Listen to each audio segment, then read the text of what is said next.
Hey guys, I'm Combat Craig and I'm a 100% disabled Desert Storm vet. Today's topic is the easiest thing to claim for VA disability, part 2.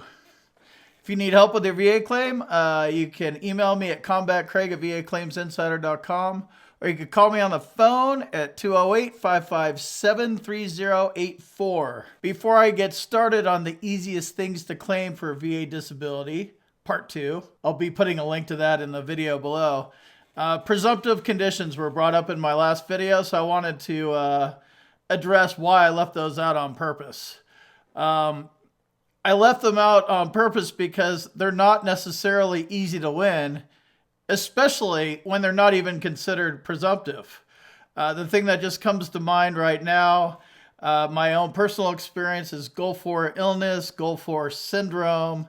A lot of that stuff's a pain in the ass. I have a feeling it's going to take another 30 years before we get more clarity or as clear or whatever. But let's just hop over to the Vietnam veterans, Blue Water Navy veterans, right? 12 miles off the coast. They are now able to use presumptive conditions because last year the VA finally recognized Blue Water veterans. Navy veterans, right? 1975 to 2019. That's 44 years. These guys had to wait before they got a presumptive condition. So there's guys that filed claims, previously. I don't know how far ago, but there's a backlog of claims that need to be adjudicated. And if you're a Blue Water Navy veteran and you filed a claim that is presumptive, they're going to go ahead and relook at your claim as is and give you that presumption. So I leave out the presumptive stuff on purpose because it is not one of the easiest things to claim. Just wanted to throw that in there. All right, so the Veterans Benefits Administration reports to Congress every year and gives them data about the types of disabilities and how many were won and lost. And that's where I get this data from. Like, this is the data. We're going to go through number 4 through 6, 4, 5, and 6 today. And then I did the top 3 last week. And again, I'll put a link to that one. So regardless of what happens, you still need to have a current diagnosis, current symptoms, an explanation why your current disability was caused or made worse or aggravated by your active duty service. And finally, you're going to need to document the severity of your symptoms. And these are all medical conditions and medical explanations, and they need to be done by a doctor. And I would not recommend doing them through a VA doctor. Although it has worked for some, just kind of as a rule of thumb, get a private doctor to do this stuff for you. The number 4 easiest VA disability claim to win is scars. Scars were the number 4 most compensated claims for veterans against all demographics. 76.2% of veterans are rated at 0% for skin conditions, and 18.6% of veterans have a 10% rating for skin conditions. That's what scars fall under. And this makes this a low-value claim. They just don't pay out for scars. VA claims for scars are rated under 38 CFR 4.118, and they fall under Diagnostic Code 7800 through 7805. The VA is looking for specific things when coming up with a VA disability rating for scars. Things like, does the scar stick to the soft tissue underneath it? We'll just go with my left elbow here. Nope, no sticky. How much does the scar move around when you push on it? It doesn't move around at all. I know it's on my elbow. Again, just using a real live example here. Is the scar longer than 5 inches in length? I don't know. I don't think so. It might be. The scar is wider than 1/4 of an inch at the widest part. Don't really know. Don't think so. So, some of these things I might have. How discolored is the scar in a 6-inch square area? How does the skin around it look? Is it darker or lighter? And where on your body is it located? In this example, who's looking at my elbow? I can't even see it, but you guys are looking at my elbow right now. You can see it a hell of a lot better than I can. What's the texture of the scar? Does it feel like snake skin? Is it like jagged metal or barbed wire? What's the texture of your scar? I can feel it, versus your skin.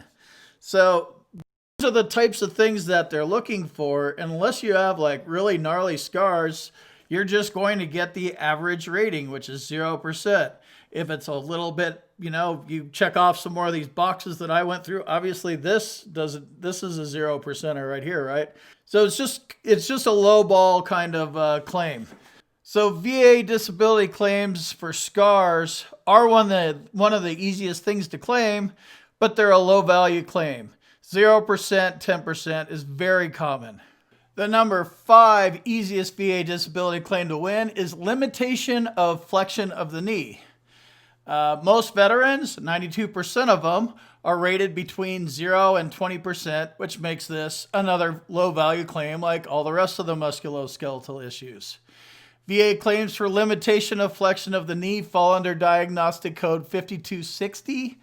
And flexion of the knee is really talking about, I'm not going to put my knee up here, but, moving it out and inwards. It's the 5th easiest claim, but it doesn't pay out very high.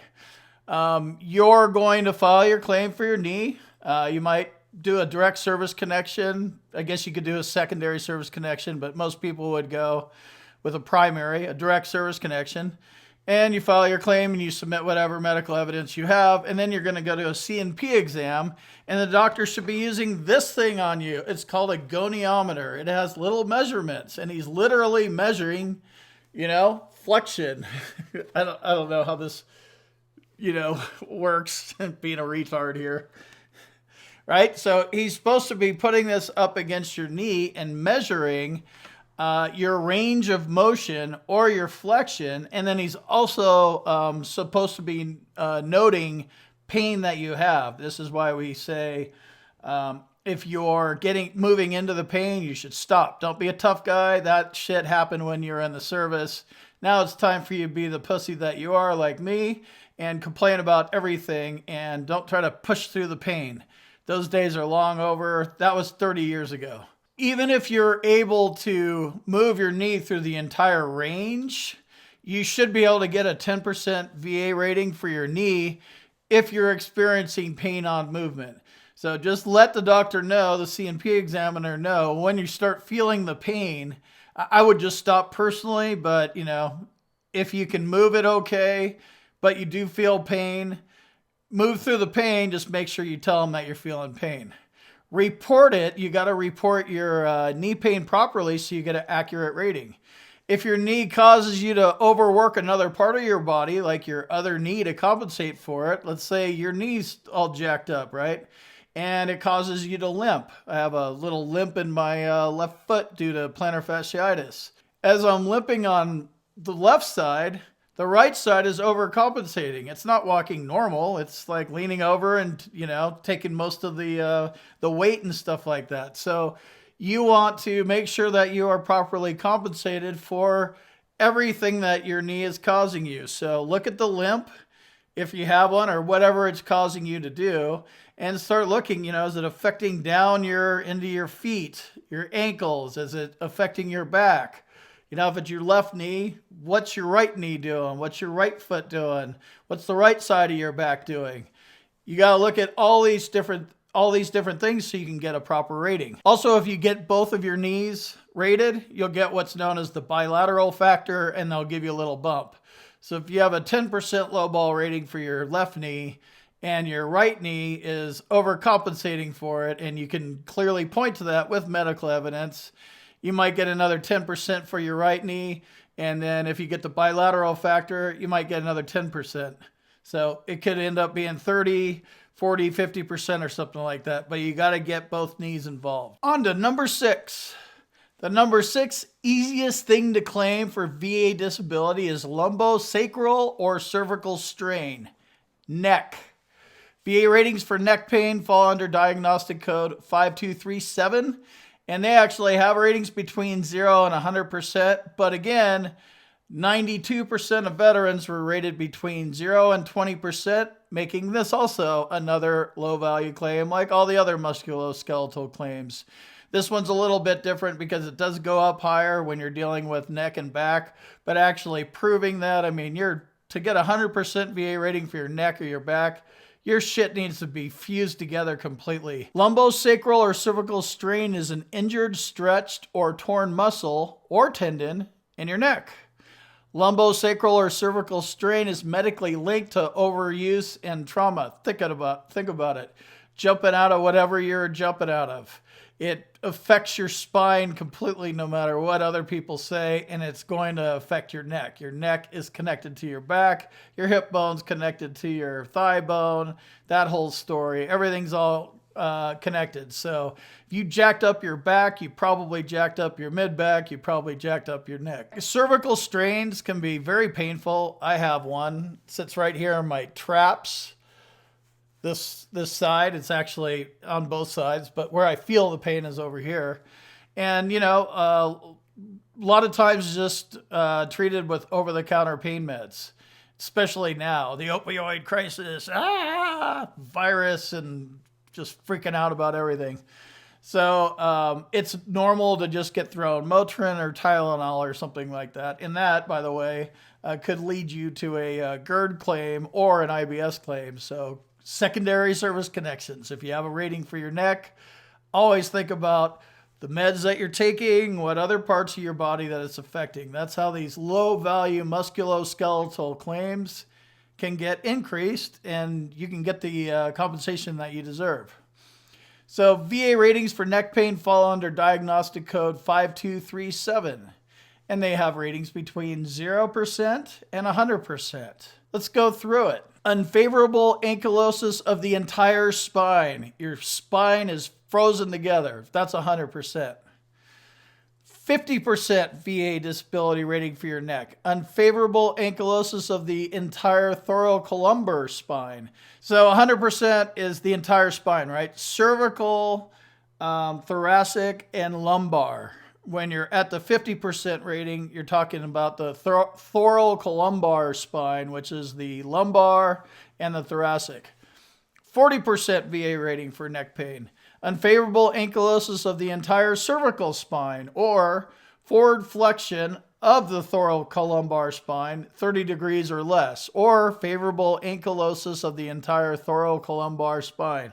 And I know I'm mispronouncing that, but the first thing I wanted to show you is it says 30 degrees, right? That's the goniometer thing. And I know I'm not measuring it. I'm just showing it to you because I'm going to start going into a bunch of degrees numbers. This is how you measure the degrees, folks. So on the 40% rating, there's a lot of or statements. You have this, or you have this, or you have that. Very important when you're looking through the rating criteria that you understand the difference between and or. And sometimes they'll put and or these things in here. So this one is just you either need this, this, this, or this.